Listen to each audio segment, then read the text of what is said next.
സുധാകരന്റെ മക്കൾക്ക് ഒരു സംരക്ഷണം ഒരുക്കിയാൽ മാത്രമേ ഈ മൃതദേഹങ്ങൾ ഇവിടെ എടുക്കാൻ, അതായത് ഇവരുടെ മൃതദേഹങ്ങൾ സംസ്കരിക്കാൻ അനുവദിക്കൂ എന്നാണ് പ്രദേശവാസികൾ പറയുന്നത്.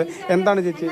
2 മാസമായിട്ട് ഇവിടെ പുള്ളിക്കാരൻ വന്നതിന് ശേഷം നമ്മൾ ഒരുപാട് പരാതി നമ്മുടെ അംഗൻവാടിയിൽ നിന്നിട്ട് എഴുതിയിട്ട് ഇവിടുത്തെ രക്ഷിതാക്കളുടെയൊക്കെ ഒപ്പ് മേടിച്ചിട്ടാണ് കൊടുത്തിരിക്കുന്നത്. സാധാരണ ഒരു മര്യാദയ്ക്ക് നമ്മളൊരു സ്റ്റേഷനിൽ കൊടുത്തു കഴിഞ്ഞാൽ ആരായെങ്കിലും ഒരു അന്വേഷണത്തിനെങ്കിലും വരണ്ടേ? നിങ്ങൾ ഈ കുട്ടികൾക്ക് സംരക്ഷണം ലഭിച്ചാൽ മാത്രം മൃതദേഹങ്ങൾ സംസ്കരിക്കൂ, അങ്ങനെയാണ്? തീർച്ചയായിട്ടും. കാരണം എന്താ പറയുക, ആ കുട്ടികൾക്ക് ആരുമില്ല, സാമ്പത്തികം കുറഞ്ഞ കുടുംബത്തിലുള്ള കുട്ടികളാണ്, ഹൈ ലെവലിലുള്ള സാമ്പത്തികമുള്ള കുട്ടികളൊന്നും അല്ല. പിന്നെ വയസ്സായ അമ്മമ്മയും അച്ഛനും മാത്രമേ കുനിശ്ശേരിയിൽ ഇവിടെ അടുത്ത ആ കുട്ടിൻ്റെ അവിടെ വേറെ ആരുമില്ല, ഇവിടെ ആരുമില്ല. അപ്പം അവര് നല്ല രീതിയിൽ എന്തെങ്കിലും ഒരു നല്ലൊരു സ്ഥാനത്ത് എത്തിയാൽ മാത്രമേ ആ കുട്ടികൾക്ക് ജീവിക്കാൻ പറ്റുള്ളൂ.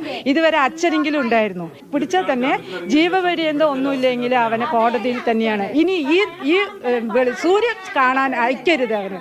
അത്രയും ജനരോഷം സംസാരിക്കുന്നത് ഞങ്ങളുടെ ഇവിടുത്തെ ജനങ്ങളുടെ ഒരു കാരണം എന്തെങ്കിലും ഒരു തീരുമാനം ഉണ്ടാക്കാതെ എടുക്കാൻ സമ്മതിക്കില്ല. പ്രതി ചിലപ്പോൾ നാളെ നമ്മൾ പറഞ്ഞിട്ടില്ല. കാരണം ബോഡി ഇന്നലെ ഞങ്ങൾ വൈകുന്നേരത്താണ് വിട്ടുകൊടുത്തത്. കാരണം അതുവരെ ഞങ്ങൾ ആരും ഇവിടെ അനങ്ങിയിട്ടില്ല.